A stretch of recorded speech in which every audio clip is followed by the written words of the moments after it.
Kisah syahidnya Sayyidina Anas bin Nadar radhiyallahu anhu. Sayyidina Anas bin Nadar radhiyallahu anhu adalah seorang sahabat baginda Nabi Shallallahu Alaihi Wasallam yang tidak bisa menyertai perang Badar. Ia sangat menyesal dan sering mencela dirinya sendiri. Ini peperangan besar pertama dalam sejarah Islam dan kamu tidak bisa ikut. Keinginan dia adalah jika ada peperangan lagi aku akan berkorban habis-habisan sebagai tebusannya. Ternyata kesempatan itu datang pada perang Uhud. Ia turut serta sebagai pejuang yang gagah berani. Pada mulanya kaum muslimin telah mendapat kemenangan dalam perang tersebut.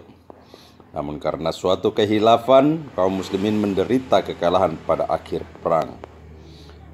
Kehilafan itu bermula dari beberapa orang sahabat radhiyallahu anhum yang ditugaskan oleh baginda Nabi Shallallahu Alaihi Wasallam untuk berjaga di suatu tempat yang khusus. Baginda Nabi Shallallahu Alaihi Wasallam berpesan, sebelum ada perintah dari aku, jangan tinggalkan tempat ini.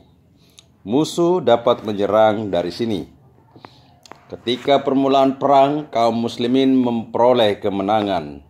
Melihat orang-orang kafir melarikan diri, para sahabat radhiyallahu anhum yang ditugaskan menjaga tempat itu meninggalkan tempatnya. Mereka beranggapan bahwa peperangan telah selesai, sehingga orang-orang kafir harus dikejar dan harta rampasan dapat dikumpulkan.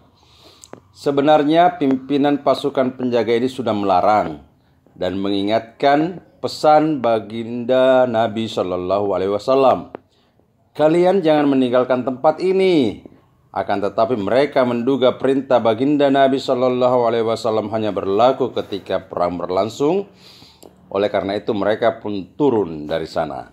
Saat itulah pasukan kafir yang sedang melarikan diri melihat tempat itu telah kosong.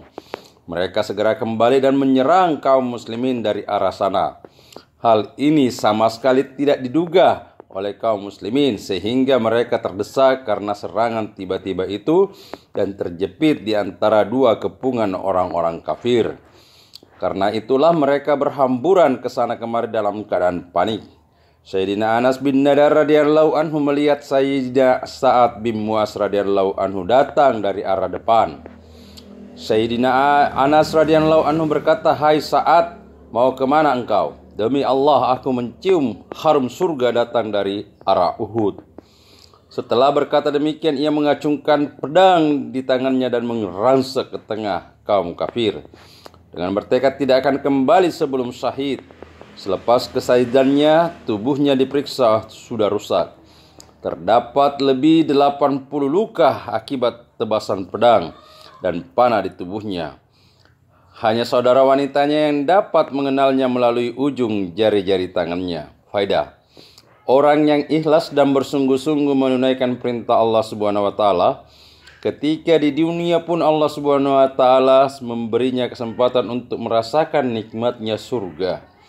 Inilah kisah Sayyidina Anas bin Nadar radhiyallahu anhu yang telah mencium harum surga saat masih hidup.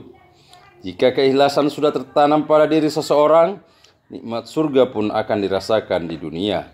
Saya juga mendengar langsung dari seorang yang terpercaya, khadim yang ikhlas, Maulana Syekh Abdul Rahman Raifuri rahmatullah alaih, bahwa Syekh Abdul Rahman Raifuri rahmatullah alaih berkata, kenikmatan surga sedang saya rasakan. Kisah dia telah saya tulis dalam risalah Fadilah Ramadan.